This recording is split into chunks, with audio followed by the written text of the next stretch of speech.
Most brain training apps and websites provide limited functionality in their free versions, as they know there is a lot of money to be made from it.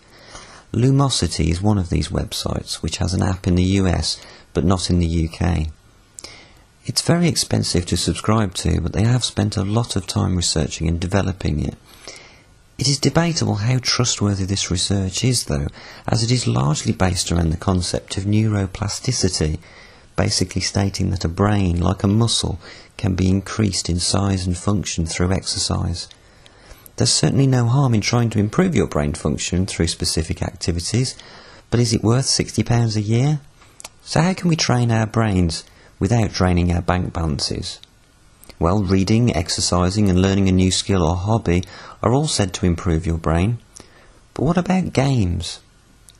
Lumosity breaks cognitive performance up into speed, problem solving, memory, attention and flexibility. If we consider apps on the market that test your speed and responses, games like Puck, a modern version of Pong, Air Hockey, Fruit Ninja, Temple Run, Diamond Dash, or Letris, where you make words as letters fall from the top of the screen like Tetris, would all push you to the limit in a fun and engaging way. As for memory games, Memory Matches 1 and 2 take the old format of matching pairs, and Memory Block, basically a modern version of Simple Simon, test your short-term and working memory.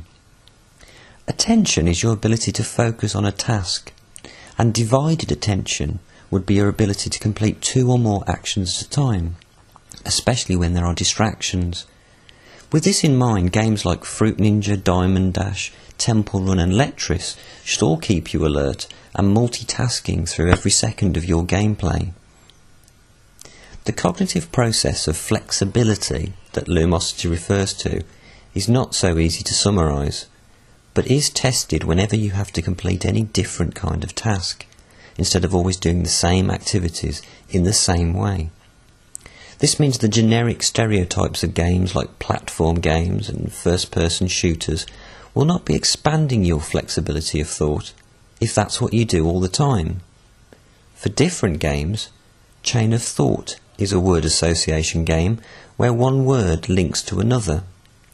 Drawmania is one of a number of games where you have to draw a depiction of a word and another player guesses what it is. Unblock Me is a game that requires the sliding back and forth of blocks so that one particular block can be removed from a square. Problem solving is an area of games that continues to be well represented, so a number of games could test your problem solving skills. Chess, of course, is great for this, and Chess Free does exactly what it says on the tin. Unblock Me also tests your problem solving skills, as would Word Jigsaw, which is part word search, part jigsaw.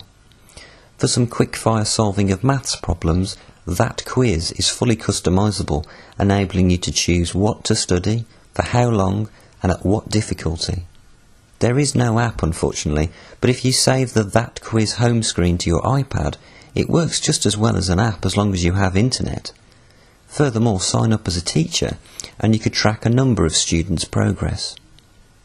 If you would rather use a specialist brain training app, here is a rundown of some of the better ones. Cognifit assesses your cognitive skills first and then lets you play a number of games.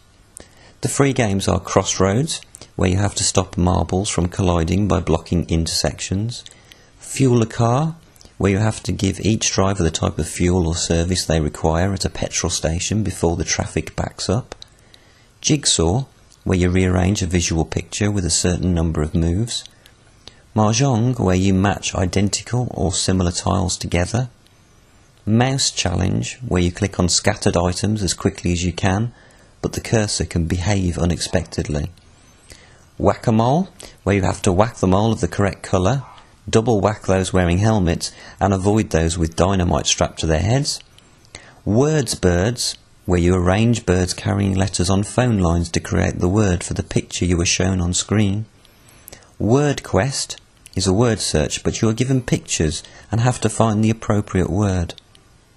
You can challenge friends too if they have a free account. Cognifit tracks your progress and gives you a cognitive score. Charge Your Brain is a cute little brain training app. You have to buy to unlock all the games, but this is a one-off payment rather than a monthly subscription. The free games are good, have lots of difficulty levels, and the app still monitors your progress in the free version. The free games you can access are Find a Pair, where you hit the matching shapes as quickly as you can. This trains your visual perception. Flash Memory, where you have to remember the number that is flashed on the screen and then type it. This trains your memory and visual perception skills. Math Problems, where you have to solve randomised mental maths problems. Blocks, where you have to count the number of blocks that make up a geometric shape. This trains your spatial perception and mathematic skills. Tables, where you have to touch the randomised numbers of a table in ascending order. This improves your peripheral vision and number skills. This app does not track your cognitive improvements, but deals with this in a more friendly game-style format, where you earn points and medals. Clockwork Brain is the same basic format, but once again features different free games to the other apps. There is Anagrams, where you have to choose the tile that shows the right jumble of letters. Missing Tiles, where you have to select the correct number of tiles missing from the wall. Chase the Numbers, where you have to remember the numbers in ascending order and click on them in that order when they vanish. And Scrolling Silhouettes, where you have to select all of the silhouettes of the item that is shown at the bottom of the screen as they roll past.